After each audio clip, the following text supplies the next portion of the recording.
Australia's criminal underworld is evolving, and it's happening faster than anyone saw coming. For decades, the Rebels Motorcycle Club dominated the nation's streets. With more than 70 chapters, 2,000 members, and control over nearly 80% of Adelaide's nightlife, they weren't just a club, they were an empire.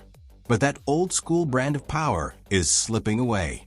A new, quieter force has stepped into the vacuum: the Albanian Mafia. They don't flaunt tattoos or leather cuts. They don't need loud engines or public brawls to show dominance.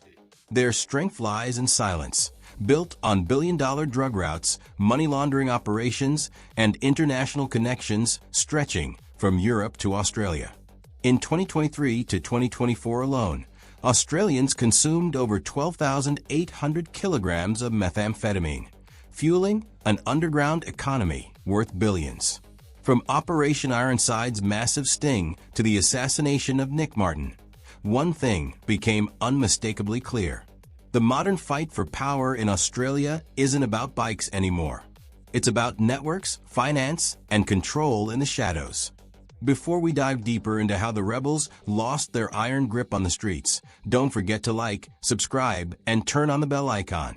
Because what comes next exposes the dark transformation of Australia's criminal empire.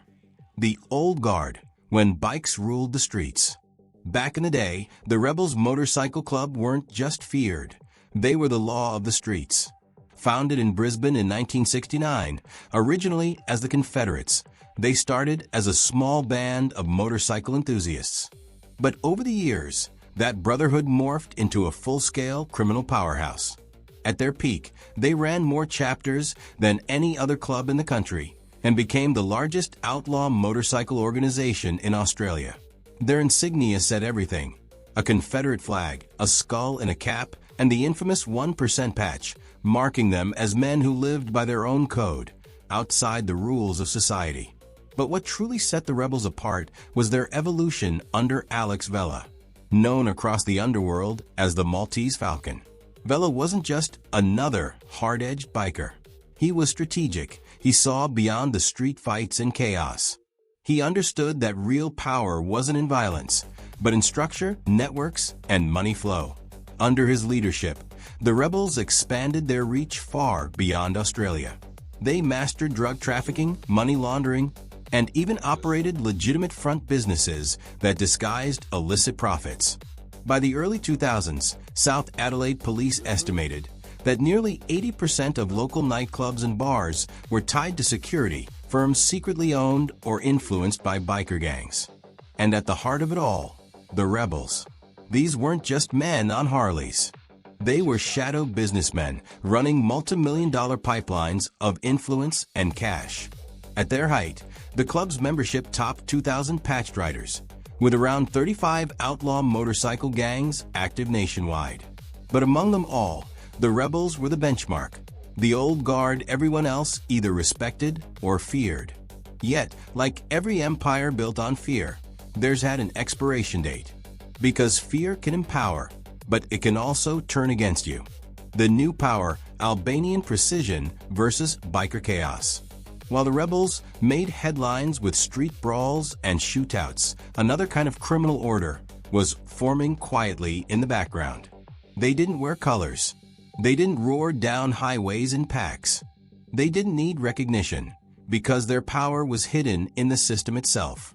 The Albanian Mafia entered Australia not with violence, but with strategy. They moved with precision, through fake passports, migration schemes, and legal loopholes. What they lacked in noise, they made up for in organization and patience. According to the Australian Criminal Intelligence Commission, these Albanian crime families operate on what investigators call a 5-stage life cycle, a playbook for global infiltration. It begins simply. Stage 1. Recruit from home regions, offering jobs and opportunity abroad. Stage 2. Move recruits into Australia using false documents, fraudulent visas, or manipulated asylum claims.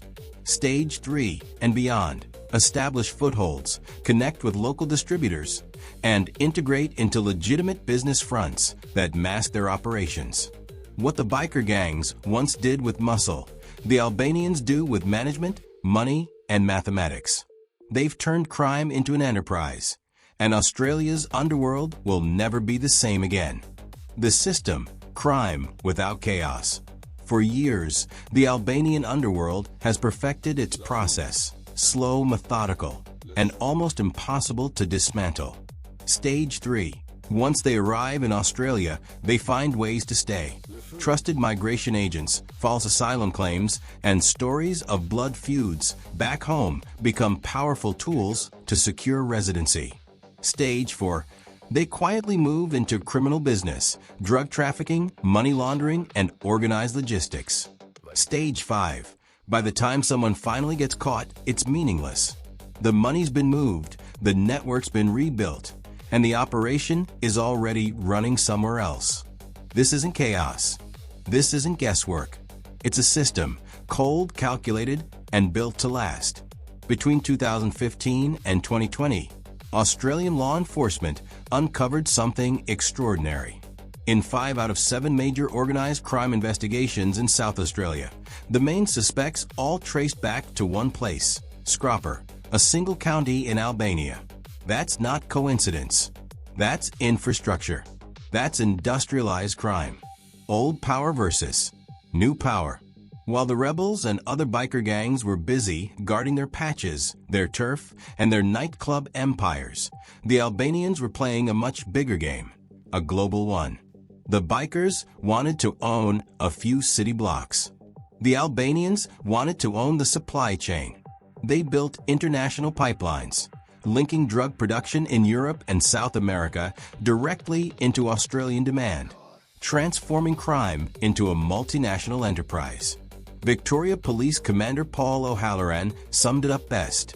Albanian gangsters in Australia can show extreme violence and are regarded by detectives as highly dangerous. But what makes them truly dangerous is their intelligence. These groups used lawyers, migration agents, and professional facilitators to handle visas, documents, and business fronts.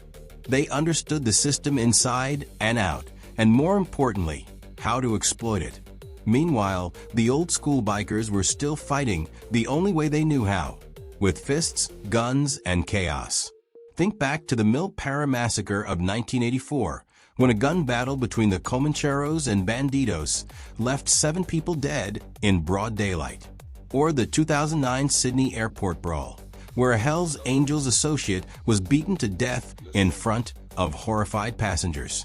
These moments defined the biker era, but they also sealed its fate. Every punch, every gunshot, every bloodied headline gave police more reason and public backing to crush them. As the bikers became more visible, the Albanians became more invisible. And that's exactly how they won. The true brilliance of the Albanian Mafia lies not in their power, but in their ability to hide it. Biker gangs broadcast their identity proudly. Their jackets, patches, and Harleys announce who they are. The Albanians? They blend in seamlessly. You won't find them roaring down highways or flashing colors. You'll find them behind desks as businessmen, real estate agents, migration consultants, and entrepreneurs. They don't need intimidation to control the game. They simply own the market. The invisible empire. Take the 2024 Melbourne case that exposed one of the most sophisticated drug operations in Australian history. Police uncovered an Albanian syndicate running multiple cannabis grow houses hidden inside rental properties across the city. Their setup was genius in its simplicity. They had a real estate agent on their payroll whose job was to scout empty homes owned by overseas investors, properties that no one would check in person. Once a lease was secured, the crew transformed these suburban houses into industrial-scale cannabis factories. We're not talking about a few plants in a shed. These were full-blown production centers, kitted with irrigation systems, power rerouting, and chemical setups, all hidden in plain sight. When the police finally raided them, they were stunned. In just 2 houses, officers seized 96 kilograms of cannabis, $270,000 in cash, and luxury watches hidden in ceiling cavities. This wasn't street crime.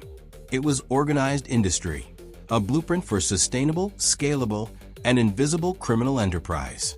The shift, power in the shadows. Here's the truth. That story you just heard?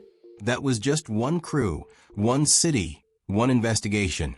So the question is, how many more are still out there, running quietly beneath the radar? What the Albanian networks have built in Australia isn't just organized crime. It's an economy, structured, global, and nearly impossible to detect. While the old biker gangs still feud over which suburb belongs to who, the Albanians control the entire supply chain, from production to profit. They don't wear patches. They don't roar through the streets on chrome Harley-Davidsons. Because their power doesn't come from fear, it comes from finance. They've taken crime and turned it into a business empire so seamless that most people don't even realize they're dealing with criminals at all. Operation Ironside, the game changer. In 2021, everything changed. And it started with a move straight out of a spy thriller. For 3 years, the FBI and Australian Federal Police had been secretly watching the criminal underworld from the inside. They created an encrypted messaging app called N0M, distributed it to crime figures around the world, and waited. What no one knew was that every single message sent through that app was being read in real time by law enforcement. When the trap was finally sprung, the scale of what they uncovered was staggering. 224 suspects arrested, 500 criminal charges filed, 37 metric tons of drugs seized, nearly $35 million in cash confiscated.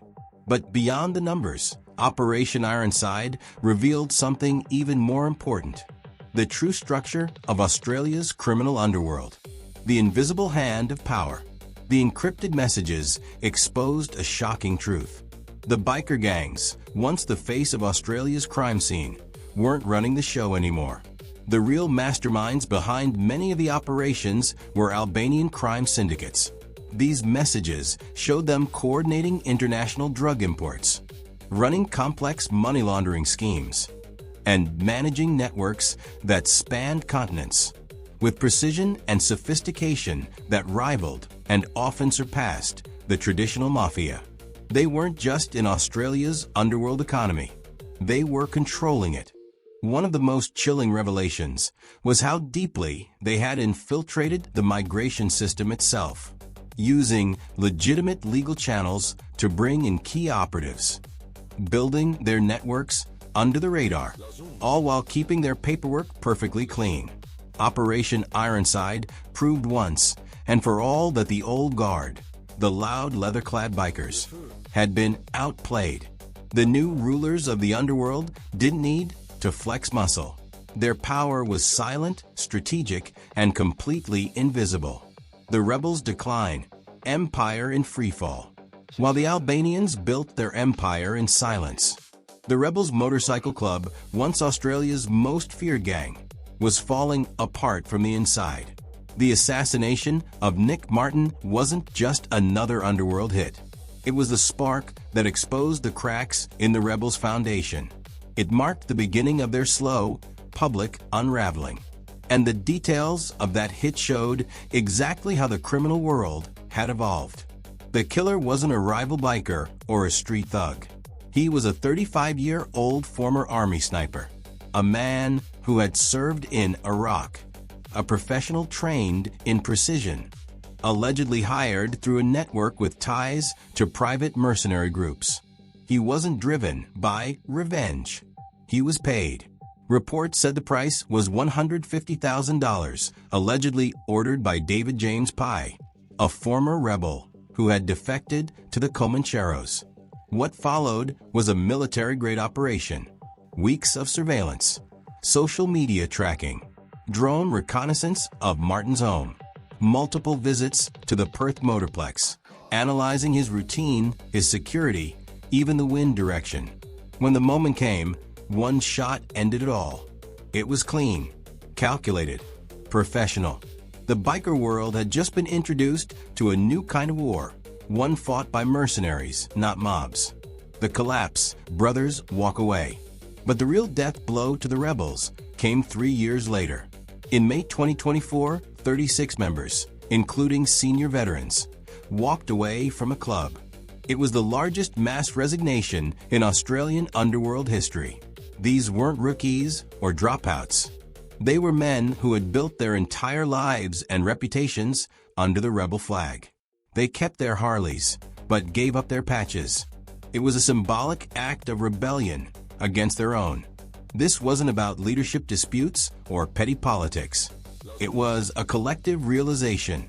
The old way of doing things was dead, while the bikers fought each other, drawing police attention, media scrutiny, and public hatred. The Albanians and other new generation syndicates quietly took over the money. The bikers still had the noise, the image, the notoriety. But the power? It was already gone. The money trail. Who really runs the underworld? If you really want to know who controls Australia's underworld, don't look at the gangs fighting in the streets. Look at the ones controlling the cash flow. Because in organized crime, money always tells the truth. Australia remains one of the most profitable drug markets in the world. And whoever owns the supply lines owns the future. And right now, the future doesn't wear leather. It wears suits. Methamphetamine use in Australia has reached unprecedented levels. According to the latest national wastewater analysis, Australians consumed an estimated 12,815 kilograms of meth during 2023 to 2024, a staggering 21% increase from the previous year. That's billions of dollars circulating through the black economy every single year. But the real question is, who's actually cashing in? Traditional outlaw motorcycle gangs still have a presence, but their power has diminished. They now operate mainly at the street level, handling local distribution, enforcing debts, and guarding territory. The real profits from large-scale importation, wholesale trade, and international coordination have shifted into the hands of more sophisticated and globally connected criminal networks. Even the Australian Federal Police have acknowledged this shift. Many major biker clubs have gone international, setting up chapters across Southeast Asia to stay relevant in the global supply chain. Groups like the Comancheros, Hells Angels, Bandidos, and Lone Wolf now have international footprints. Some of their members even live abroad, in countries where they can source methamphetamine, heroin, and cocaine directly for the Australian market. But here's the critical point.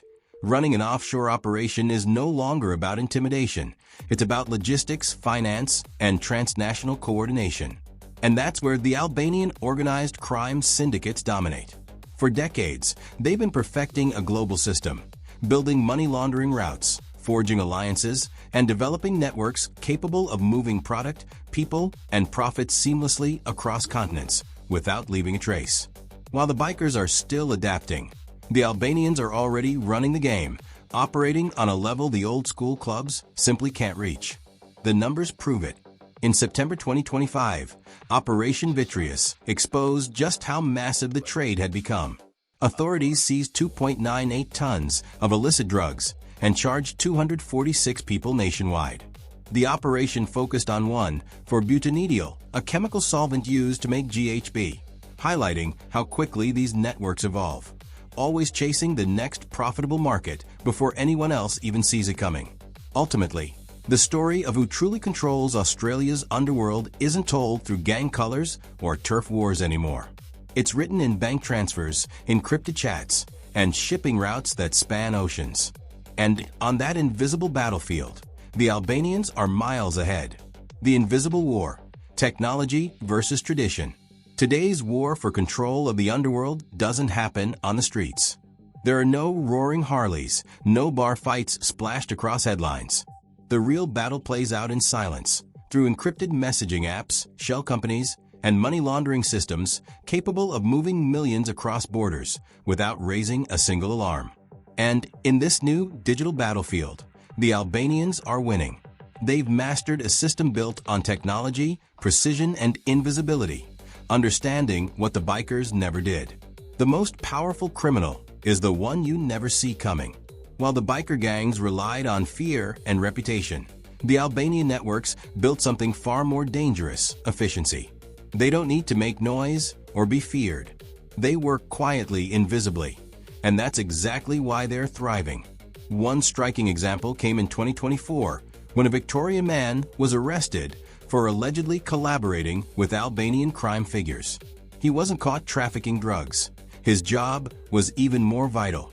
He was reportedly supplying ghost, encrypted communication devices used by high-level criminals to coordinate global operations in total secrecy. This wasn't street crime.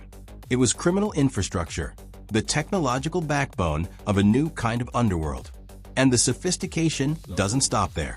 According to Austrac, Australia's financial intelligence agency, investigations have revealed how Albanian syndicates launder vast sums through legitimate businesses, using real companies to conceal the flow of illegal cash. This isn't a world you can take down with a police raid or a surveillance camera. You can't storm a clubhouse or follow a convoy anymore, because the new underworld doesn't live in plain sight. It lives online, in spreadsheets, offshore accounts, and encrypted conversations. And it's already rewriting the future of organized crime in Australia. And that's the key difference between the old world and the new. The rebels ruled through intimidation. The Albanians rule through innovation. A new reality, a multipolar underworld. So, who truly controls Australia's criminal landscape in 2025? The answer isn't simple anymore. The days of outlaw motorcycle gangs battling for turf or settling disputes with bullets are fading into history. The underworld has evolved. It's no longer about who dominates the streets. It's about who controls the networks, the finances, and the systems that make everything move behind the scenes. What has emerged is a multipolar underworld, a complex ecosystem where different groups dominate specific corners of the illegal economy. Outlaw motorcycle gangs still hold significant power on the ground. They manage street-level drug sales, protection rackets, and local enforcement. The Rebels, for example, remain Australia's largest motorcycle club, with 29 active chapters nationwide. They haven't disappeared. They're still influential and still feared. But the real control, the wealth, the coordination, the international reach, has shifted elsewhere. The most profitable and sophisticated criminal ventures, like global drug trafficking, large-scale money laundering, and systemic corruption, are increasingly being directed by Albanian organized crime groups and other ethnically structured syndicates. These new players don't need loud displays of dominance. Their power lies in discretion, precision, and efficiency. And the evidence backs that up. While biker clubs still make up the largest share of organized crime membership across Australia and New Zealand, their activities have been reduced to what experts call lifestyle crimes: street fights, minor drug offenses, traffic violations, and public disturbances. The real operators, the ones with global supply chains, are running a completely different kind of game. They move tons of product across continents. They wash millions through legitimate businesses. They exploit legal loopholes and weaknesses in border systems, all while staying invisible. Even police investigations reflect this new divide. National Task Force Morpheus, focused on outlaw motorcycle gangs, has made over 100 arrests, seizing weapons, drugs, and illegal tobacco. But these are mostly local busts, symptoms of surface-level crime. Compare that to the recent operations targeting Albanian organized crime. And the contrast is striking. Authorities uncovered industrial-scale cannabis farms, global money laundering pipelines, and even the manipulation of Australia's immigration system to move operatives seamlessly across borders. This is the new face of the underworld. The bikers may still make noise, but the Albanians and similar groups are quietly rewriting the rules, building an empire that doesn't need patches, motorcycles, or blood-soaked turf wars to stay in power. The future of organized crime in Australia. The assassination of Nick Martin didn't just end one man's story. It closed a chapter on an entire era. His death marked the downfall of the old system, a time when biker gangs ruled with muscle, reputation, and violence. Those days are slipping away. What's replacing them is far more intelligent, far quieter, and infinitely harder to dismantle. The Albanian organized crime networks represent the blueprint for the future of crime in Australia, one defined by global integration, technological sophistication, and deep infiltration into legitimate industries and social institutions. They don't need to flash colors or issue threats. They're not fighting for corners of a city anymore. They're managing continents. And that's what makes them the most dangerous players Australia has ever faced. While the bikers argue over who controls the streets, the Albanians have already seized control of the supply chains that keep those streets alive. That doesn't mean the old school clubs have vanished. The rebels, the Hells Angels, the Bandidos, they're still here, still powerful, and some are adapting fast. Many have expanded beyond Australia, setting up international chapters to protect their influence and stay relevant in a changing underworld. But one thing is undeniable: their era of total dominance is over. The criminal world today runs not on muscle or fear, but on invisibility, global networks, and the ability to blend seamlessly into legitimacy. The real power now belongs to those who can move vast sums of money through front companies, disguise operations behind real businesses, and communicate through encrypted systems that make them nearly untouchable. And right now, Albanian crime syndicates are doing all of that better than anyone else. For law enforcement, this is the ultimate nightmare. You can raid a bikie clubhouse, confiscate weapons, or track convoys. But how do you dismantle a criminal empire that looks legitimate on paper? How do you expose an organization that launders millions through real estate, logistics firms, or import-export businesses, all while appearing to operate within the law? The uncomfortable truth is that Albanian organized crime has already embedded itself deep within Australia's criminal ecosystem. The question now isn't whether they'll expand further. It's whether the police, the government, and the system itself can evolve quickly enough to keep up. Because the battle for control of Australia's criminal empire isn't finished. It's simply changed shape. The rebels may have lost their grip, but the war continues. Only now, it's being fought underground, in the shadows of finance and technology. And in that new world, the most powerful figures aren't the ones riding in formation down the highway. They're the ones you never see at all.